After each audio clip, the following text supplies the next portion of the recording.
네, 보고있습니다. 자, 오늘은요, 누구를 소개할까요? 바로 안중근 의사입니다. 안중근 의사. 자, 안중근 의사 같은 경우는 진작에 찾아왔어야 되는데요. 마땅히 찾아갈 곳이 없어서 이렇게 이제서야 오게 됐습니다. 자, 안중근 의사. 1879년 태어나셨죠. 황해도 출신입니다. 황해도에서 태어나셨고, 아버지 안태운, 어머니 조마리아 여사 사이에서 3남 중에서 장남으로 태어나셨습니다. 어렸을 때는요, 가슴과 배 사이에 점이 7개 있다고 해서 북두칠성을 좀 의미한 의미로 응칠이란 아명을 사용했다고 합니다. 사실 안중근 의사는 우리 국민들이 굉장히 존경하고 숭배하는데 마땅히 찾아갈 곳이 없습니다. 그래서 제가 드디어 찾았기 때문에 이렇게 찾아왔습니다. 그리고 어렸을 때는 사실 한학을 공부를 했지만은 커가면서 무술에 또 관심이 많았고요. 그러면서 김구 선생님이 말씀하시기를 안중근 의사는 총을 잘 쐈다고 이야기합니다. 그리고 50보 뒤에서도 동전을 맞힐 정도로 총을 잘 쐈다고 합니다. 그리고 16살 나이에 김아련님과 결혼을 하셨죠. 그래서 이남 1녀를 두셨습니다.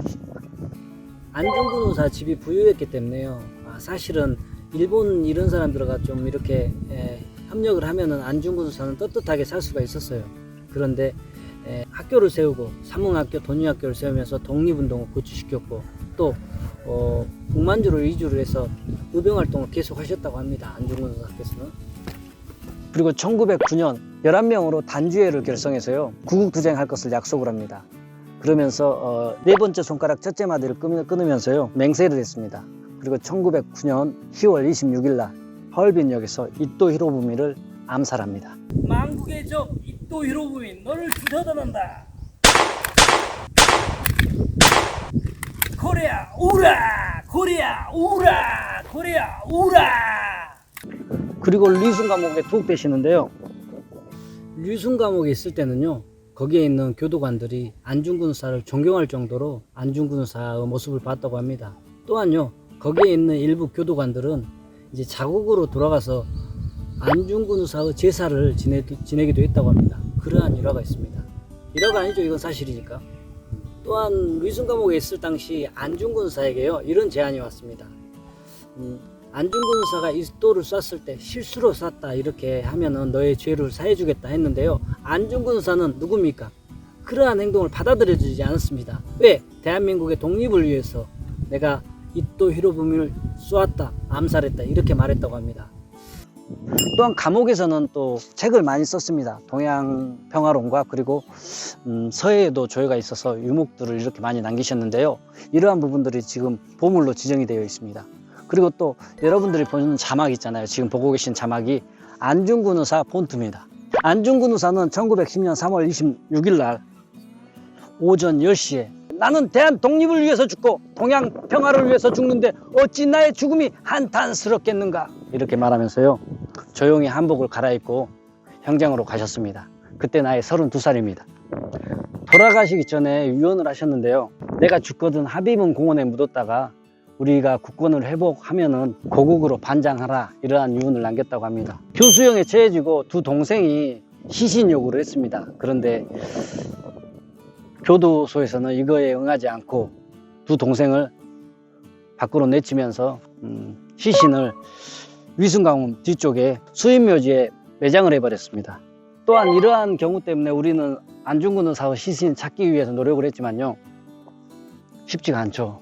그러나 중국에서는 사실 이러한 부분을 좀 적극적으로 참여를 해줬으면 좋았을 텐데, 안중근 의사가요, 북한이 고향입니다. 중국에서 북한의 동의를 얻으라고 합니다. 북한이 해주겠습니까? 그래서 아직까지 이렇게 안중근 의사의 시신을 찾지 못하고 있습니다. 우리가 안중근 의사의 시신을 찾을 가능성이 여러 가지가 있는데요, 우선 안중근 의사는 사형수였기 때문에 그때 당시 사형수는요, 매장을 하기 전에 유리병에 이름을 써서 매장을 했다고 합니다. 그렇기 때문에 첫 번째 찾을 가능성이 있고요. 두 번째, 안중근 의사는 종교가 천주교입니다. 그렇기 때문에 십자가와 같이 매장을 했을 가능성, 그리고 또 안중근 의사는 안중근사 리순 감옥 주변에는 사람들이 이걸 확신하고 있습니다. 거기에 수임묘지에 묻혀 있을 가능성. 그래서 한 100평 남짓, 우리가 가능성을 보고 있는 게 100평 남짓인데요. 아무래도 시신을 찾기 위해서 하더라도 그렇게 크게 금액적으로 금액이 들어가지 않는다고 합니다. 그런데 아직도 못 찾고 있습니다.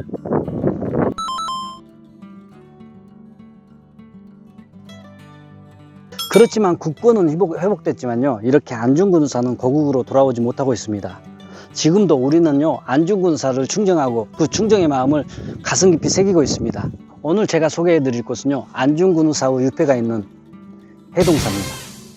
사실은요, 안중근사의 제사를 모시는 사당이 없었다고 합니다.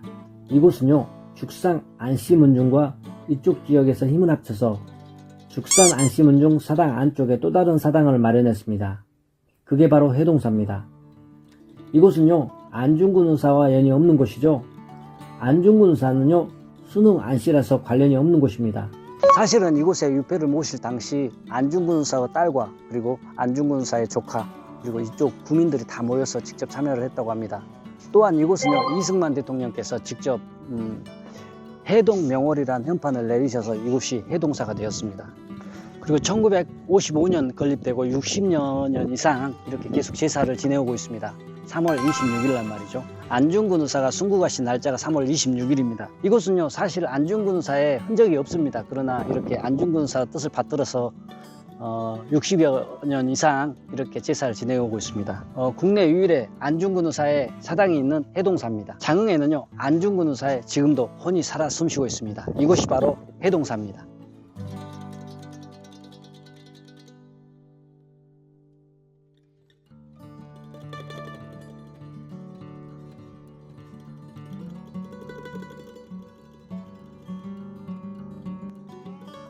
사당에 이렇게 유패가 살짝 보이는데요, 정말로 몸에서 전율이 느껴집니다.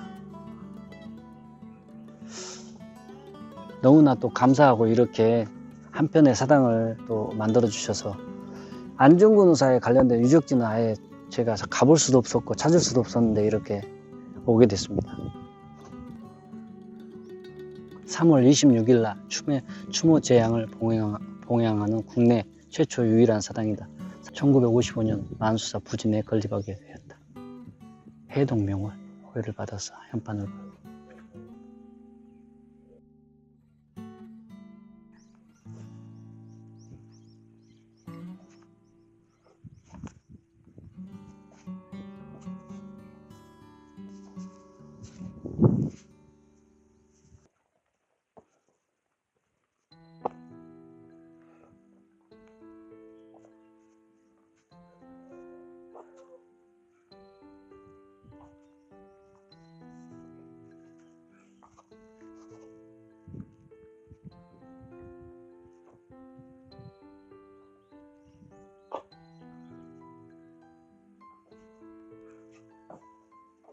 의사 안중근.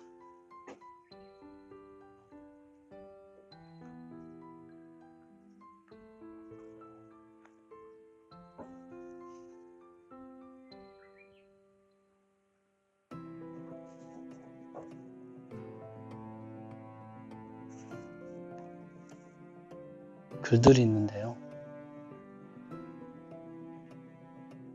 안중근 의사는 글을 많이 쓰셨습니다. 미술 과목했을 때.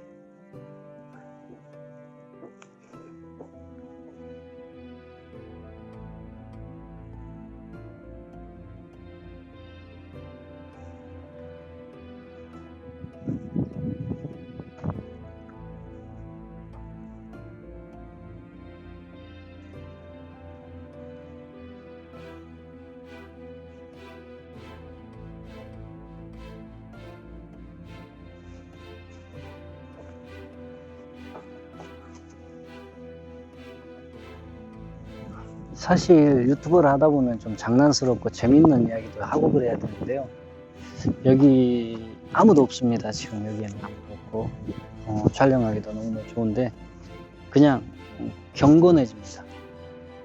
이 자체가, 여기 왔던 자체가 경건해지고요, 뭐 여기 보는 것처럼 경내에 아무것도 없습니다. 태극기 하나 있고 사람도 없고.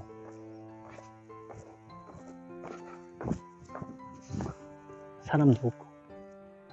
태극기가 있고 아무것도 없는데 이 사진 한 장으로, 유피 한 장으로 마음이 너무나 경건해집니다. 보시는 것처럼.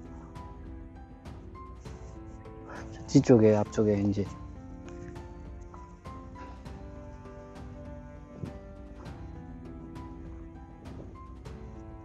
조마리아 선생님, 어머니죠. 관련된 내용인 것 같습니다. 네, 이거 편지 관련된 내용인데요.